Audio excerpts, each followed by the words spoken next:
Exam का date declare हो गया तो हर बच्चों के जुबान पे ना पहला सवाल यही था कि सर जल्दी से आप ये चैप्टर बताइए कि हम कौन कौन सा चैप्टर पढ़ के एग्जाम देने जाएं। लेकिन अगर कोई बच्चा आज डिसाइड करे कि 16 दिन में हमको करना है तो बउआ मुट्ठी भर का आपका सिलेबस है और आप कर सकते हैं। 15 से 16 दिन, पूरा साल एक तरफ, इस 16 दिन एक तरफ, तो आप वही करेगा जो इस 16 दिन पढ़ेगा।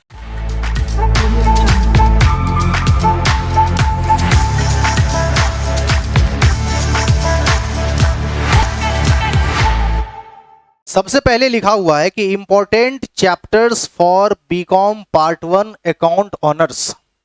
लिखा क्या सबको? क्या लिखा हुआ है बता? Important chapter for BCom part 1 account honours. सबसे पहले किसके लिए दिया गया? तो फाइनेंशियल अकाउंटिंग का प्रैक्टिकल। तो सबसे पहले रॉयल्टी अकाउंट। क्या लिखा हुआ है? रॉयल्टी अकाउंट 2016 में पूछा। कितना अच्छा है, मजेदार, एकदम छप जाना चाहिए दिमाग में, एकदम एक्साइटेड होके देखो कितना मजेदार है। वो सब कुछ एनालाइज करके तुमको बताया गया है जिसको सुन के तुमको मजा आ जाएगा। रॉयल्टी चैप्टर का स्वागत किया तुम लोग। सबसे पहले 2016 में पूछा, फिर 17 में पूछा, फिर 18 में पूछा, 20 में पूछा। तुम्हें समझ आ गया होगा रॉयल्टी को क्या करना चाहिए। नहीं समझा हमारी बात? समझ गया क्या होगा? उसके बाद हायर परचेज सिस्टम 17 में पूछा, फिर 20 में पूछा, एचपीएस जिसको कहते हो। इंस्टॉलमेंट पेमेंट सिस्टम 16 में पूछा, फिर 19 में पूछा। अब अंतर देखना, 17 के बाद एक मतलब 2 साल के गैप के बाद और 16 के बाद 2 साल के गैप के बाद, इस दोनों को अगर दिमाग लगा के समझा जाए तो 2016, 17, 19, 20, 16 में पूछता है तो 17 में ये पूछता है, 19 में ये पूछता है तो 20 में ये पूछता है, तो 21 में कौन पूछेगा? समझ में आ गया होगा, क्लियर है। लेकिन हमको मत कहना नहीं पूछे, तो सुन लो, तुमको दोनों ही पढ़ना है। आज समझ में आ गया ना? हाँ, हमारा काम केवल तुमको कुछ फैक्ट बताना था। हमने पहले ही कह दिया तुमको हर एक चीज पढ़ के जानी चाहिए। फिर भी बच्चे इस बात को लेकर कंसर्स रहते हैं कि सर क्या पहले पढ़ लें, तो उसके पॉइंट ऑफ व्यू से कुछ एनालाइज करके बता रहा हूं, समझ गए? और ये हम लोगों का एसेट है, ये आगे बढ़। रिजोल्यूशन 2 दिखाई दे रहा है क्या? 16 में पूछा, उसके बाद और डिसोल्यूशन 1 17 में पूछा। अब देखो इसका कुछ 16 के बाद 17, फिर 18, फिर 19, 19 से पूछने के बाद फिर 20 में यही कंटिन्यू किया। समझ पा रहे हो? तो इस बार किसका चांस बनेगा तुम्हें शायद समझ में आ गया होगा। एनालाइज कर पा रहे हो कि नहीं कर पा रहे हो? चलो आगे बढ़ते हैं। रिजोल्यूशन 1 और 2 दोनों ही देख लेना। और उसके बाद एक पिसमल डिस्ट्रीब्यूशन था जो हम कह रहे थे बताएंगे। मत पढ़ो, कभी एग्जाम में नहीं आया है, बिल्कुल मत पढ़ना। उसके बाद ब्रांच अकाउंट, बच्चों क्या लिखा हुआ है? 2016 में पूछा, फिर 17, 18 छोड़ के कब पूछा? 19, और फिर 20 में भी पूछ दिया। तो इसके चांसेस थोड़े से कम है 2021 में पूछे जाने के। लेकिन हम एक बात श्योर होके कहते हैं, ब्रांच से थ्योरी का क्वेश्चन आएगा ही आएगा। ब्रांच से थ्योरी का क्वेश्चन बाद में नहीं ना कहोगे सर बताए नहीं थे। आगे बढ़ो। इंसॉल्वेंसी अकाउंट दिखाई दिया? इंसॉल्वेंसी अकाउंट में देखो 2017 और 2020, 18, 19 नहीं पूछा। उसके बाद कब पूछा? 20 में पूछा। तो उसके बाद 2021 में पूछे जाने की संभावना थोड़ी सी कम लगती है, लेकिन रिपीटेड होता है, इसीलिए 2021 में इंसॉल्वेंसी जरूर देख के जाना। क्या तुम लोग समझ पाए? आगे बढ़ो। डेप्रिसिएशन। डेप्रिसिएशन एक ऐसा चैप्टर जो 2017 में पूछा, 18 में पूछा और 20 में पूछा। समझ पा रहे हो? तो डेप्रिसिएशन से भी संभावना बनेगी, इसलिए डेप्रिसिएशन को जरूर देख के जाए। एनपीओ कब पूछा है? अब आपको समझ में आया होगा कि 2021 में कुछ भी हो सकता है इसके साथ। क्या आप समझ पाए? आगे बढ़ते हैं। कंसाइनमेंट और ये एडजस्टमेंट एंट्री। एडजस्टमेंट एंट्री समझते हैं आप लोग? फाइनल अकाउंट में जो एडजस्टमेंट्स पढ़े थे उसका एंट्री भी साथ साथ आपको बताते जा रहे थे ना। तो ये एडजस्टमेंट एंट्री करके एक सेपरेट चैप्टर है। तो एडजस्टमेंट एंट्री करके एक सेपरेट चैप्टर है, उसको एक बार देख लेना, थोड़ा विशेष रूप से देख लेना। एडजस्टमेंट एंट्री करके एक चैप्टर है, वैसे आपको ये पढ़ा ही हुआ है, फिर भी आपको कहीं दिक्कत हो तो आप पूछेंगे। तो एनपीओ, कंसाइनमेंट और एडजस्टमेंट एंट्री से आप क्या देख रहे हैं? 16, 17 नहीं, फिर 18 और उसके बाद 19। मतलब ये तीनों चैप्टर से मिलाकर कोई एक चैप्टर आएगा, कौन सा आएगा कहा नहीं जा सकता। क्या आप समझ पाए? तो इस तीनों को जरूर देख के जाएंगे, लेकिन इस तीनों में से कौन सा आएगा ये कंफर्म नहीं कह सकते। तीनों में से कोई एक आएगा, ये बात श्योर रही है। क्या आप समझ पाए? अब आइए लास्ट पॉइंट पे आते हैं, और लास्ट में लिखा हुआ है एचपीएस और आईपीएस। क्या लिखा हुआ है? अल्टरनेट ईयर में पूछा गया है। क्या लिखा हुआ है बता? एचपीएस और आईपीएस। पढ़ने में एकदम स्पष्ट है कि नहीं है बता? तो ये अल्टरनेट करके पूछा गया है। कैसे पूछा गया बच्चों? अल्टरनेट करके पूछा गया है। अब रॉयल्टी भी अल्टरनेट ईयर में पूछा गया है, तो आपको करना क्या है, रॉयल्टी पे विशेष ध्यान देना है। अभी जाके घर पे सीधा रॉयल्टी पे लग जाइए। एचपीएस और आईपीएस में से कोई एक पूछेगा, कौन पूछेगा पता नहीं, लेकिन पहले आप आईपीएस कर लेना, इस बार उसके बाद एचपीएस कर लेना, समझ में आ गया होगा। उसके बाद डिसोल्यूशन कर लेंगे हम लोग, और फिर ब्रांच, और फिर इंसॉल्वेंसी। क्या आप लोग समझ पाए? तो ये आपका वो कोर चैप्टर है जिसपे आप विशेष रूप से ध्यान देंगे। समझ में नहीं आया होगा क्या बच्चों? क्लियर हुआ? फाइनली जो मैंने लिखवाया वो समझ में आ गया? ऊपर से पूरा विश्लेषण लॉजिकली क्लियर है आपका कि कौन सी ईयर में कहां से क्वेश्चंस आए हैं, और आप किन किन चैप्टर पे अकाउंट्स में जोर देने वाले हैं। रॉयल्टी, एचपीएस, आईपीएस, इस दोनों को मिलाकर कोई एक रहेगा। विशेष रूप से हम ध्यान रखेंगे किसका? आईपीएस का। समझ में आ रही बात? उसके बाद डिसोल्यूशन 1 और 2 दोनों ही देख लेंगे, ज्यादा हम ध्यान देंगे 2 पर, लेकिन 1 भी देखेंगे। अब ये मतलब नहीं है कि 1 देखेंगे ही नहीं, फिर गड़बड़ हो जाएगा। उसके बाद ब्रांच और इंसॉल्वेंसी भी देखेंगे। समझ में आ गया? क्या आप लोग समझ पाए? अब थ्योरी के लिए आपको मैंने पहले ही कह दिया है, कॉपी तैयार रखिएगा, लेकिन थ्योरी जब पढ़िएगा तो पहले आप किसका पढ़िएगा? ब्रांच का पढ़िएगा, और ब्रांच के बाद कंसाइनमेंट का थ्योरी तैयार कर लें। मतलब तैयार क्या कर लें, जो कॉपी में लिखा हुआ है वो एज इट इज आपको याद रहनी चाहिए। रॉयल्टी, डिफरेंस इन एचपीएस और आईपीएस, आपको क्लास में भी कई बार याद करवाए थे कि एचपीएस और आईपीएस में क्या अंतर होता है। ये कई बार थ्योरी में पूछा जाता है, और कई बार मेथड्स ऑफ डेप्रिसिएशन, आपको 9 या 10 मेथड आपके कॉपी में लिखवाया गया है, वो सब याद रखें। क्या आप लोग समझ पाए? तो थ्योरी के लिए कौन कौन सा चैप्टर? ब्रांच, कंसाइनमेंट, रॉयल्टी और डेप्रिसिएशन, और डिफरेंस इन एचपीएस और आईपीएस। क्या क्लियर है? अब ये बता दिया कि कहां से थ्योरी के क्वेश्चन आएंगे और कहां से प्रैक्टिकल के क्वेश्चन आएंगे। थ्योरी के जितने भी क्वेश्चन आएंगे, अगर आप में से किसी बच्चे को थ्योरी ही लिखना हो तो घबराना मत, कहीं कोई दिक्कत की बात नहीं है, लेकिन थ्योरी कम से कम तुम्हारा 7-8 पेज में जाना चाहिए, एक क्वेश्चन का आंसर। अब तुम कैसे करोगे? अभी 16 दिन है, करने में लग जाओ।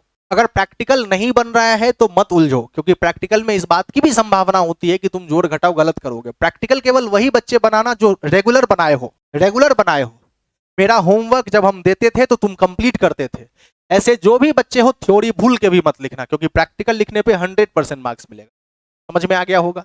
लेकिन रिस्क मत उठाना। अगर किसी क्वेश्चन को देखकर तुम्हें लगे कि यहां पे हमारी गलत हो सकती है ये क्वेश्चन, तो बिल्कुल ऐसे केस में तुम क्या लिखोगे? थ्योरी लिखोगे। इसीलिए कम से कम 2 थ्योरी का बैकअप तो तुम्हें एग्जाम में लेके जाना ही चाहिए। क्या आप समझ पाए? क्योंकि किसको पता है एग्जाम का क्वेश्चन देखने के बाद वहां पता चले कि ये क्वेश्चन ही गलत हो, स्प्रिंट हो, या वहां पे पता चले कि इसमें तो बहुत ज्यादा गुना भाग वाला दे दिया है, अब हम इतना गुना भाग करने बैठेंगे तो हमारा तो 1.5 घंटा निकल जाएगा।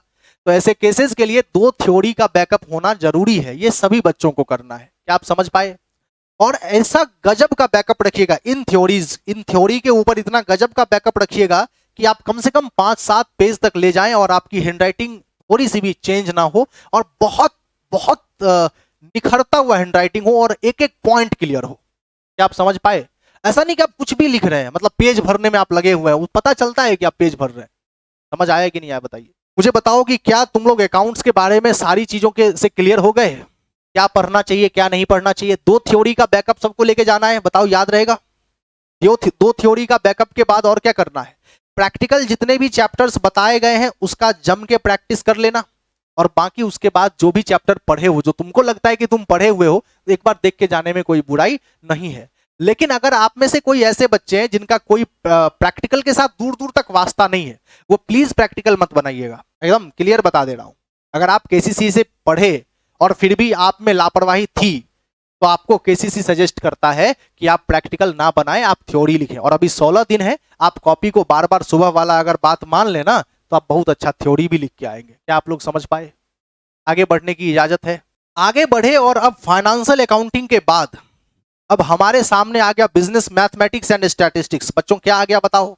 Business mathematics and statistics. दिखाई दे रहा है क्या? एक तरफ बिजनेस मैथ है और एक तरफ स्टैटिस्टिक्स है। देखो अच्छे से दिखाई दे रहा है? एक तरफ क्या दिखाई दे रहा है? बिजनेस मैथ, और एक तरफ क्या दिखाई दे रहा है? स्टैटिस्टिक्स। बिजनेस मैथमेटिक्स और बिजनेस स्टैटिस्टिक्स। सबसे पहले आ जाओ मुद्दे पे, स्टैटिस्टिक्स पे। इसका वेट ज्यादा है, पहले इसका थ्योरी पढ़ोगे, इसी का प्रैक्टिकल बनाना। समझ में आ गया होगा? सबसे पहले देखो, मेजर ऑफ सेंट्रल टेंडेंसी 2016 में पूछा, 17 में पूछा, 18 में पूछा, 19 में पूछा, 20 में पूछा, 21 में नहीं पूछेगा, ऐसा हो ही नहीं सकता है। समझ में नहीं आया होगा? समझ में आ गया ना?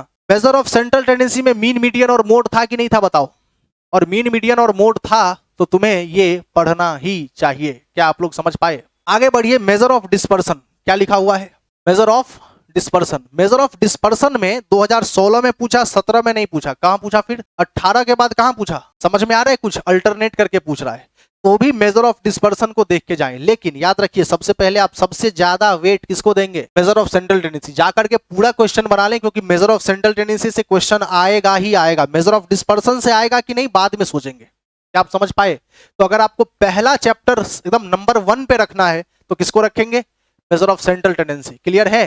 तो सबसे पहले कौन सा चैप्टर देख के जाओगे बताओ, उसके बाद कौन सा, और उसके बाद समय मिले ना तो पार्टीशन वैल्यू देख लेना। पार्टीशन वैल्यू, पार्टीशन वैल्यू आपको याद है, मीडियन जैसा हुआ करता था। मीडियन के थ्योरी के बेसिस पे पूरा पार्टीशन वैल्यू बता दिया था, याद कर। उसके बाद इंडेक्स नंबर तो देखना ही देखना है। 16 में पूछा, 17 में पूछा, 18 में पूछा, लगातार पूछता है।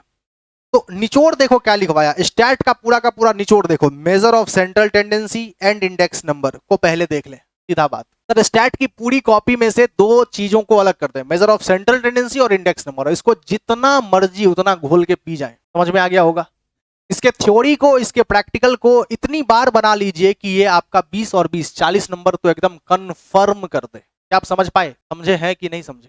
साहब आगे बढ़े, फिर आपको क्या देखना चाहिए? Measure of dispersion, partition value और मोमेंट। मोमेंट याद है आपको? बस इतना देख लीजिए, काम खत्म। क्या बच्चों समझ में आ रहा है? तो पहले किसको देखना है और किसको? इंडेक्स नंबर को। ये पहले देख लीजिए, इसका प्रैक्टिस कर लीजिए, आपके बुक से ही क्वेश्चन आएगा। और हाँ, अगर आप थ्योरी की कॉपी अगर रेगुलर पढ़ रहे हैं ना, तो आपका 20 नंबर का जो ऑब्जेक्टिव रहता है ना अकाउंट्स में भी और मैथ्स में भी, वो आपके कॉपी से ही हो जाएगा। क्या आप समझ पाए? उस ऑब्जेक्टिव के लिए कहीं भटकिएगा मत, रेखा मनोरमा सब के चक्कर में मत पड़ जाइएगा। कॉपी जो सुबह बोले हैं ना पढ़ने के लिए, उससे 20 नंबर कंफर्म होगा आपका। दोपहर में जो बोले हैं ना पढ़ने के लिए, उससे सब्सिडी 200 नंबर का कंफर्म होगा आपका। समझ में आ रहा है? और शाम में जो बोले हैं ना बनाने के लिए, उससे 80 नंबर कंफर्म होगा आपका। तो बहुत सिस्टमेटिकली अरेंज करके दिए हैं। बात समझ गए? थोड़ा इस राह पे चल के देखिए, 16 दिन मजेदार रिजल्ट आएगा, यूनिक रिजल्ट हो जाएगा। चलिए समझ में आ गया यहां तक? तो बताइए, स्टैट क्लियर हो गया कि नहीं क्लियर हो गया? एक बार बता दो, स्टैट क्लियर हो गया? आगे देखो क्या लिखा हुआ है, बिजनेस मैथमेटिक्स। क्या लिखा हुआ है बिजनेस मैथमेटिक्स में? सबसे पहले देखो, एगो चैप्टर है एपी, जो मैथ स्टार्ट होने पर पहले यही पढ़े थे। और 16 में पूछा, 17 में पूछा, 18 में पूछा, 19 में पूछा, 20 में पूछा। समझ में नहीं आया होगा? समझ गए होंगे आप लोग? मैथ में एपी का इमेज छप गया ना यहाँ पर। एकदम सेट कर लो कि मैथ में एपी तो हमें पढ़ना ही पढ़ना है, और एपी पूरा अच्छे से हम लोग पढ़े भी हुए हैं साहब। उसके बाद एक जीपी को भी देखिएगा। जीपी को, एचपी को देखने की उतनी जरूरत नहीं, क्योंकि एचपी तो वैसे भी मतलब एपी का उल्टा कर दो तो एचपी हो जाता है। तो जीपी को, जीपी में बहुत बड़ा बड़ा जो क्वेश्चन था उसको देख के जाने की जरूरत नहीं है। बस आप लोग 2 चीज क्लियर कर लीजिएगा, टीएन और एसएन। क्या क्लियर कर लीजिएगा? टीएन और एसएन, बस ये 2 चीज क्लियर करिएगा। बहुत बड़ा बड़ा रूट और बड़ा बड़ा एक्स वाई जेड में उलझने की जरूरत नहीं है। समझ आ गया होगा? चलिए, तो एपी और जीपी को बना लेंगे क्या आप लोग एक बार? साहब एपी और जीपी के बाद एक सिंपल इंटरेस्ट नाम का चैप्टर था, पढ़े थे। 17 के बाद 18, 19, 20, तो आपको समझ में आ गया होगा। क्लियर है कि नहीं क्लियर है? आगे बढ़िए, उसके बाद कंपाउंड इंटरेस्ट 16 के बाद 17, 18, 19, 20, तो आपको समझ में आ गया होगा। 21 में पूछेगा कि नहीं? आगे बढ़िए, profit and loss, percentage, stock and shares और रेशियो एंड प्रोपोर्शन। ये 4 चैप्टर में से कोई एक या 2 रह सकता है, कोई एक, या कौन रहेगा बताया नहीं जा सकता, क्योंकि इसके बीच कोई भी कनेक्शन बनता ही नहीं है। क्या आप समझ पाए? तो अल्टरनेटिवली कहीं डालता है, कहीं नहीं डालता है, लेकिन हमको इन चारों को भी देख के जाना चाहिए। प्रॉफिट एंड लॉस से तो सिर्फ एक ही बार पूछा है, तो चांस थोड़ा सा कम है, लेकिन उसके प्रॉफिट एंड लॉस को आप अगर चाहें तो थोड़ा स्किप करके जा सकते हैं, लेकिन बना लीजिएगा, एक छोटा सा तो चैप्टर है। परसेंटेज और स्टॉक एंड शेयर, वो क्या क्या, इस दोनों को आप एक बार देखिएगा। परसेंटेज और स्टॉक एंड शेयर्स में से अल्टरनेटिवली रहा है। समझ में आ गया होगा? उसके बाद रेशियो एंड प्रोपोर्शन को भी समय मिले तो एक बार देख ले। तो मेरे कहने का मतलब है कि मैथ में अगर आप देखें तो नोट में निचोड़ क्या निकला? तो नोट में निचोड़ निकला एपी देखना है, जीपी देखना है, सिंपल इंटरेस्ट देखना है, कंपाउंड इंटरेस्ट पर ज्यादा फोकस करना है। तो किस पे ज्यादा फोकस करना है? क्लियर हो गया?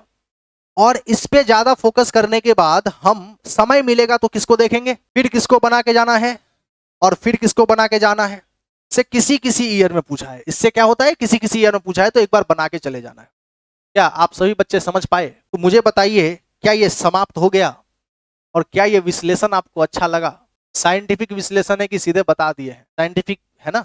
लॉजिक क्लियर हो रहा है ना?